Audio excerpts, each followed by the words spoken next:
নমস্কার, আজকে সংবাদ দেখছেন খবর বাংলা দর্শনের পক্ষ থেকে। জাপান সরকারের পক্ষ থেকে ভূমিকম্পের ভবিষ্যৎবাণী করে একটি রিপোর্ট পেশ করা হয়েছে। রিপোর্টে আশঙ্কা করা হয়েছে মহা ভূমিকম্প এবং সুনামির কারণে জাপানে প্রায় ৩ লক্ষ মানুষ মারা যেতে পারেন। আর্থিক ক্ষতি হতে পারে প্রায় $2 লক্ষ কোটি। জাপান সরকার রিপোর্টে উল্লেখ করেছে সম্ভাব্য ভূমিকম্পের কারণে 12.30 লক্ষ মানুষ, অর্থাৎ সেই দেশের মোট জনসংখ্যার 10% মানুষকে নিরাপদ স্থানে সরিয়ে নিয়ে যেতে হবে। সেই মতোই যুদ্ধকালীন পরিস্থিতিতে পরিকল্পনা করা হচ্ছে।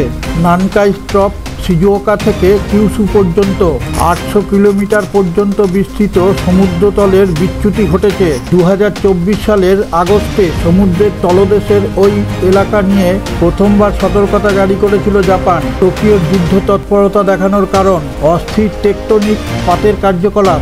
বিজ্ঞানীরা জানিয়েছেন ফিলিপিন্সের সমুদ্র প্লেট ইউরেশিয়ান প্লেটের নিচে নেমে এসেছে 9.1 মাত্রার ভূমিকম্প সৃষ্টিকারী শক্তি। কেন এত বিপজ্জনক নানকাই ট্রপ? বিশেষজ্ঞরা জানিয়েছেন নানকাই খাদে শতাব্দীর পর শতাব্দী ধরে টেকটনিক স্ট্রেন জমেছে, যা ধারাবাহিকভাবে বড়সড় ভূমিকম্পের সৃষ্টি করতে পারে। কোহকু এবং কিয়োটো বিশ্ববিদ্যালয়ের গবেষণায় সতর্ক করা হয়েছে নানকাই ট্রপে 7-এর বেশি মাত্রার ভূমিকম্প হলে এক সপ্তাহের মধ্যে স্বাভাবিকের চেয়ে 100 থেকে 3600 গুণ ভূমিকম্প তৈরি হওয়ার আশঙ্কা বৃদ্ধি পায়। সেই কারণেই জাপানের গবেষকরা সতর্ক করেছে জাপানের সরকারকে। সেই কারণে জাপান সরকার ভীষণভাবে চিন্তিত। পৃথিবীতে অর্থনীতি থেকে সামরিক শক্তি সব বিষয়ে আমেরিকাকে টক্কর দিচ্ছে চীন। সেই তালিকায় এবার যুক্ত হলো মহাকাশ গবেষণা। কৃত্রিম উপগ্রহ বহনকারী নতুন রকেট লিঙ্ক সিস্টেম তৈরির দিকে নিঃশব্দে এগিয়ে চলেছে বেইজিং। এই প্রকল্পের ড্রাগন সাফল্য পেলে আন্তরিক্ষে মার্কিন আধিপত্য যে অনেকটাই ধাক্কা খাবে তা বলাই বাহুল্য।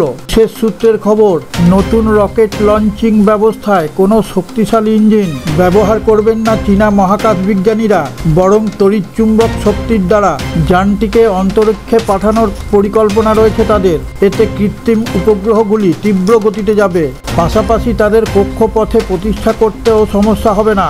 সেই মতো প্রকল্পটিতে কাজ করছে গ্যালাকটিক এনার্জি নামের একটি চীনা কোম্পানি। তাদের দাবি সব ঠিকঠাক মতো চললে 2028 সালের মধ্যে বিশ্বের প্রথম তড়িৎচুম্বকীয় শক্তির রকেট লঞ্চিং ব্যবস্থা চালু করবেন তারা। এতে গোটা বিশ্বব্যাপী মহাকাশ গবেষণার বড়সড় রদবদল আসবে বলে মনে করছেন তারা। যদিও বিষয়টিকে নিয়ে সরকারিভাবে এখনও কোনো ঘোষণা করেনি ড্রাগন সরকার। দক্ষিণ পশ্চিম চীনের সিচুয়ান প্রদেশে রয়েছে চীনা সরকারের একটি মহাকাশ গবেষণার প্রতিষ্ঠান। তাদের সঙ্গে যৌথ উদ্যোগে সংশ্লিষ্ট রকেট লঞ্চিং ব্যবস্থাটি তৈরিতে হাত লাগিয়েছে গ্যালাকটিক এনার্জি। সূত্রের খবর, এতে সুপার কন্ডাক্টিং চুম্বক ব্যবহার করছেন ড্রাগনের বিজ্ঞানীরা। তার ফলে মহাকাশযান বা কৃত্রিম উপগ্রহ বহনকারী রকেট সুপারসনিক গতিতে বদলে যাবে বলে মনে করছেন বিজ্ঞানীরা। এই গবেষণায় অনেকটাই যে সাফল্য পেয়েছে তা ফলাও করে জানিয়েছে চীন। মার্চের শেষ সপ্তাহে সংশ্লিষ্ট বিষয়টিকে নিয়ে একটি খবর সম্প্রচার করে সিয়াচিন রেডিও অ্যান্ড টেলিভিশন।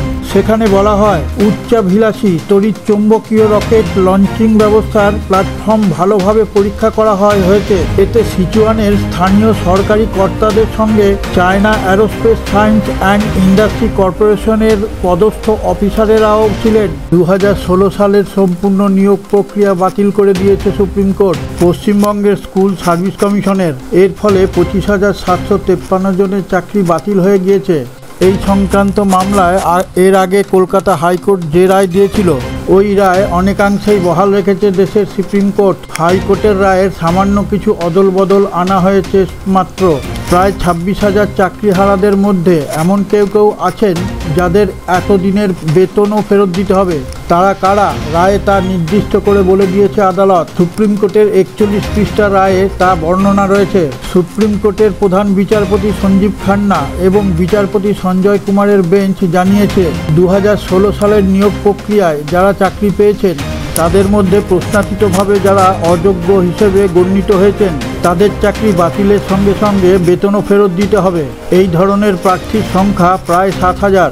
এই পরিস্থিতিতে অথৈ জলে পড়েছেন ওই প্যানেলে নাম থাকা শিক্ষক শিক্ষিকারা। তাদের কারো বক্তব্য এই রায় মৃত্যুদণ্ডেরই সমান। নিজেদের যোগ্য বলে দাবি করে অনেকের প্রশ্ন, এত নথি জমা পড়ার পরেও কেন যোগ্য অযোগ্য আলাদা করা গেল না? আমরা এতদিন স্বচ্ছতার সঙ্গে কাজ করে এসেছি, সকাল 11টার সময় আমরা জানতে পারলাম আমাদের চাকরি বাতিল। এটা আমাদের কাছে মৃত্যুদণ্ডের সমান। এটা শুধু আমার সঙ্গে নয়, আমার মতো হাজার হাজার শিক্ষকের সঙ্গে অন্যায় হলো আজকের এই রায়। আমরা ঐক্যবদ্ধভাবে পরবর্তী প্রক্রিয়া শুরু করব। দীর্ঘ আইনি লড়াইয়ের পর এই রকম ঘটনা ঘটবে তা আমরা স্বপ্নেও ভাবিনি। 2016 সালের প্যানেলে নাম থাকা রিজিয়া খাতুন, তিনি ভৌত বিজ্ঞানের শিক্ষক। তিনি বলেন, একজন মানুষ কবার করে পরীক্ষা দেবে? আমরা যে এবার পাস করব তার কি নিশ্চয়তা রয়েছে? আমাদের জীবন অন্ধকারময় হয়ে গেল। প্রতাপ রায়চৌধুরী নামে আর এক শিক্ষকের প্রশ্ন, যারা সাদা খাতা জমা দিয়েছে এবং অবৈধভাবে চাকরি করছে তাদেরই শুধু টাকা ফেরত দিতে হবে শুনলাম। খবর বাংলা দর্শনের পক্ষ থেকে আপনার কাছে একটি বিশেষ অনুরোধ, আপনি যে জায়গা থেকে ভিডিওটা দেখছেন সে জায়গার নামটা কমেন্টে লিখে পাঠান। আমাদের এই চ্যানেলটিকে সাবস্ক্রাইব করে পাশে থাকা নোটিফিকেশন বেলটি ছুঁয়ে একটা লাইক দিয়ে শেয়ার করে দিন।